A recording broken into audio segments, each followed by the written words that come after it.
Welcome to the first in a new series I call Debunked.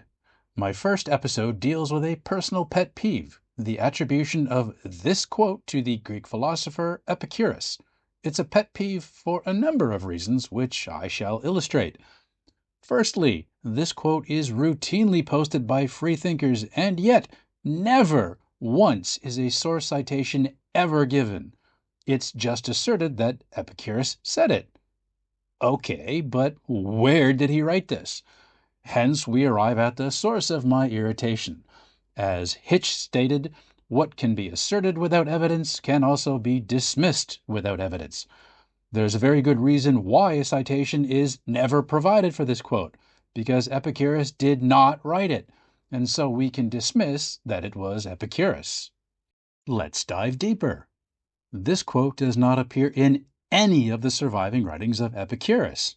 Further, Epicurus equated atheism with insanity. Yes, you heard that correctly. Epicurus considered atheists to be insane. Yet, even this insanity claim does not appear in his surviving writings, but comes from the lost Book 12 of his On Nature, which survived in the Herculaneum papyri of the later Roman writer Philodemus, in which Epicurus names and shames a handful of prominent Greek atheists. Cambridge Classics professor David Sedley notes that as the atomist cosmology of Epicurus included the gods, to even acknowledge the existence of atheists would be an embarrassment to him, so he just casually wrote them off as insignificant crazy people. So, why would Epicurus write this maxim given his clearly stated opinions in his other writings? I digress. Some of you may be wondering, then, how did it end up being attributed to Epicurus?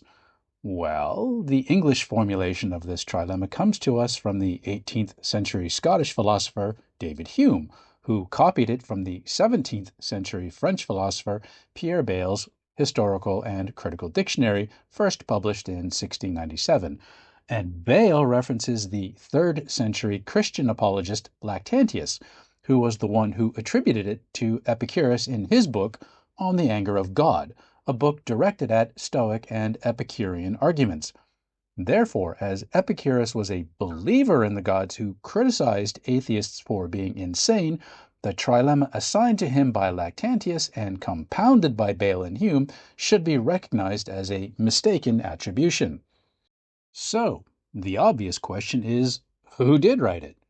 Well, in my research profiling atheists in classical antiquity, while I was doing the section on the 2nd century CE Roman Pyrrhonist philosopher Sextus Empiricus, I came across this passage in his writing.